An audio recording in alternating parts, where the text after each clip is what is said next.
এতগুলো অরবিট বলগুলোকে যদি এত বড় বেলুনের ভিতর ঢুকিয়ে দিই তাহলে কি অরবিট বলগুলো ফুলে বেলুনটাকে ফাটিয়ে দিবে নাকি বেলুনের মুখটা খোলার পর গুলির মতন বেরোতে থাকবে? তো এটা দেখার জন্য একটা ছোট বেলুন আর একটা বড় বেলুন নিয়ে নিলাম, তারপর 4/1 অরবিট বল নিয়ে বেলুনের ভিতর ঢুকিয়ে দিলাম। এবার বেলুনের মুখটাকে বোতলের মুখের সাথে লাগিয়ে বোতলের সব জল বেলুনের মধ্যে দিয়ে দিলাম, আর বাদ বাকি যতগুলো অরবিট বল ছিল সবগুলোকে বড় বেলুনের ভিতর ঢুকিয়ে দিলাম। আর এই বোতলের পিছনে বোতলের সামনে মুখটা লাগিয়ে দিলাম, তারপর বেলুনের মুখটাকে বোতলের মুখের সাথে লাগিয়ে বোতলের সব জল বেলুনের মধ্যে দিয়ে দিলাম, আর পিছনে খাপড়িটাকে খুলে বোতলের মধ্যে জল দিয়ে খাপড়িটাকে লাগিয়ে আবার সব জল বেলুনের মধ্যে দিয়ে দিলাম। তো এই জোগাড়টা আমি ট্যাপ না থাকার কারণে বানিয়েছি। তো বেলুনটা বড় হওয়ার পর দুটোকে 24 ঘন্টার জন্য ছেড়ে দিলাম। তো 24 ঘন্টা পর প্রথমে ছোট বেলুনটাকে দেখো কতটা বড় হয়ে গেছে। চলো এটাকে কেটে দেখা যাক।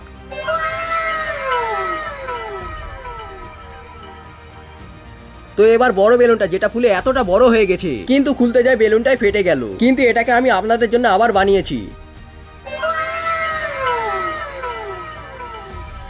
আর এটা দেখতে কিন্তু অনেকটাই সুন্দর লাগছিল। তো এত কষ্টের জন্য প্লিজ একটা লাইক করে দিও।